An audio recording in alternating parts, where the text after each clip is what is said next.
doing some coding for the Facebook.com. Matt, are you on the laptop again? Seriously.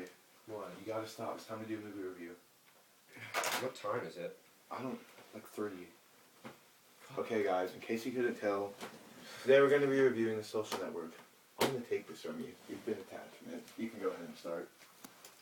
Okay. Well, before we start, our normal cameraman, Chris, wanted to take part in this review. We all saw the movie together, so Chris, go on over here. Take a seat. This is the man who does the filming. Alright, so, Social Network. It starts out a little slow, but it does get very good, and my initial impressions are, it's a good movie. It did deserve some awards. I'd have to agree. I think the movie, it has a great first scene, but then, like, the pacing in this movie is kind of off to me personally. I mean, there's some scenes that really drag out to me personally, and it's really slow, but then you have some scenes that are, exciting, fast-paced, and it's a great film. I mean, I've seen it twice. Tonight being my second time, and, I mean, it was kind of boring just to see it again so soon. But, I mean, for me personally, I don't think this was... I mean, completely honest, I don't think this was Best Picture material. I think it definitely deserved the nomination. I was just going to say, I think that the reason that it did so well is just, like, the fascination of Facebook in general, and not the actual movie That's something itself. that the Academy wants to see. I mean... They love social media and stuff. Yeah, I agree. And, I mean, I agree. They could have made a movie about the founding of Twitter, and it would have done the same, I think. I mean, for me personally, just, to say it, I mean...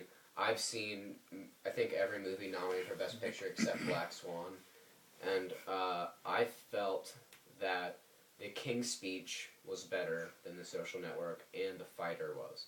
But that's just me personally. I understand why The Social Network did win, but I think we can all understand that and agree on that there are problems in the movie. So let's get into what I think is the high point of the film, which is the acting. So you guys want to take that? Well, the main character, who's he played by again? Jesse Eisenberg plays Mark Zuckerberg. He does. And the dialogue and his dialogue is great throughout the whole movie. He does a great job of giving, like, an impersonation of what the actual guy was like. And I just felt that he did a good job at portraying the fact that he was an asshole, but at the same time he was a likable guy, sort of. Mark Zuckerberg is really interesting, and Jesse Eisenberg, I would say that he definitely deserved the Best Actor nomination, because Mark Zuckerberg, you can tell from this acting that he is, one, an asshole, two, he's insanely smart, and that he'll defend his position, being that he created Facebook, he didn't steal anything, like, all the way to the end, and I think the acting was great, but also there was... Andrew Garfield played Eduardo Sabrin, and then Justin Timberlake played Sean Napster. So, Chris, you want to talk about what you thought of those two? Well, I really like Justin Timberlake's performance, actually. He did good. I mean, I don't know anything about Napster, like, in real life, but, I mean, if he's anything like that, how they portray him, it seems to make a lot of sense. Justin Timberlake was really good. He was really good. I thought, Eduardo was, same. I don't know too much about his real character in real life, but he seemed to do a good role, and he seemed to kind of be the balancing or the rational force to Mark Zuckerberg sometimes. So it kind of the trio goes well together. They all. The dialogue between characters, especially Garfield and Eisenberg, is really good. It is. Because they're. Kind of like what Chris said, they are opposing forces, even though... Like, he shuts down, like, his account as one example, and, like... Exactly. Like, just out of, like, anger, but... So, I guess that's kind of a bad example, because that doesn't show his bad. That's one good thing about the movie, I think, the ambiguity. I mean, being that, we really don't know the true story or what really happened, but it leaves people to infer what happened. But, still, the acting, I think, is the high point of the film. But also... the plot itself, it's a very interesting movie, I would say. What would you guys...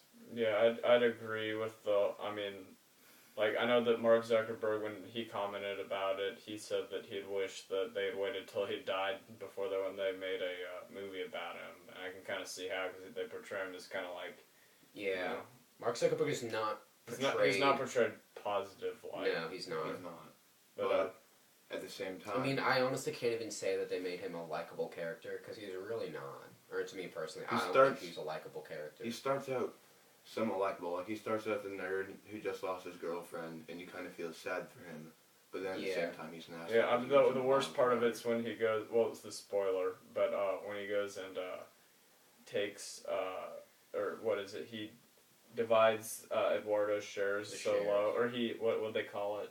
He like diluted his shares until it was like 0.3%. That's kind of the main conflict in the movie, because the movie, it's really good. It jumps like starting in 2003 Harvard to the process of creating Facebook. It also jumps forward 3 or 4 years later to the court proceedings where Eduardo and the Winklevoss twins are suing Zuckerberg.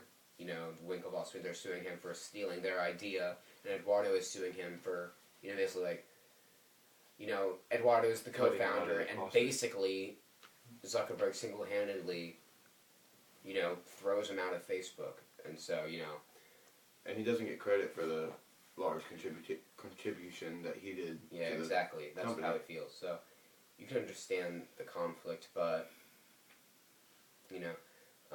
another standout point I would say is the directing by David Fincher, who also directed the Fight Club and Seven. Great movie.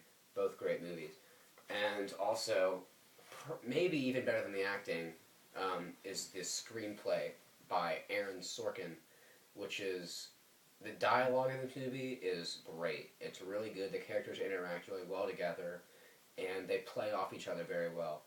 And, Mark Zuckerberg, Jesse Eisenberg is the standout because of his attitude and how I really love the lines he'll throw back at certain characters, which make them think for a minute, and they pause about what, and they, think about what they just said. He's very witty. I would say. So, guys, are there any standout, or you think there are any major flaws with the film? I have one. What? Well, from a computer science point of view, it's like completely awful. Like when he goes and he makes the sharing of profiles and this is really nerdy, but sharing of profiles in 3 seconds. Yeah. There's no way that even for Mark Zuckerberg. Well, no, he'd have to completely change the whole way that he wrote. It's Hollywood, buddy. Yeah, it's Hollywood. I don't know. I just I guess it makes a good movie, but I think they could have maybe put it the whole aspect of coding gone a little bit deeper into that than just Facebook appeared. But it's a good thing you're the cameraman. Yeah. Austin, what would you say? Are there any flaws for you? Well, this movie I don't feel really relates to me because I'm not involved with Facebook. So I did enjoy the movie as a movie, but other than that, I couldn't find any major flaws that I found with it. Alright. Like I said before, I think I mentioned this before, my major flaw is the pacing of the film. Like I said, there's some really slow scenes, and some really, those scenes are really boring, especially to me. I think, the scenes with just the Winklevoss twins, those scenes, I think, tended to drag on, and they were a little boring. Although when they were meeting with the dean, that was kind of funny. Yeah, this movie definitely has good comic relief, but the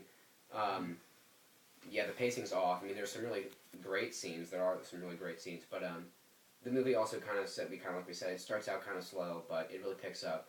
So after that's all been said, what would you guys give this on a 1 to 5 rating? Yeah, we have to kind of not Best Picture. Not Best Picture. No, I don't think Best Actor either. I think, honestly, from my point of view, I think James Franco deserved Best Actor, but I would definitely. He didn't win Best Actor. Okay. Yeah. Well, for me personally, I don't think this movie deserved the Best Picture winner. I do, but all the nominations I would agree with. I think Jesse Eisenberg definitely shouldn't win, but he definitely deserves a nomination. So I would probably give this movie on a scale of 1 to 5, probably a 4. I think I would give it a 4. I'll give it a 3.5 because I got bored. Well, I'd probably give it probably a 3.5 just because it was. Just the pacing it's a little slow. It's definitely a movie everybody should see. But I'm not sure I'd see it twice.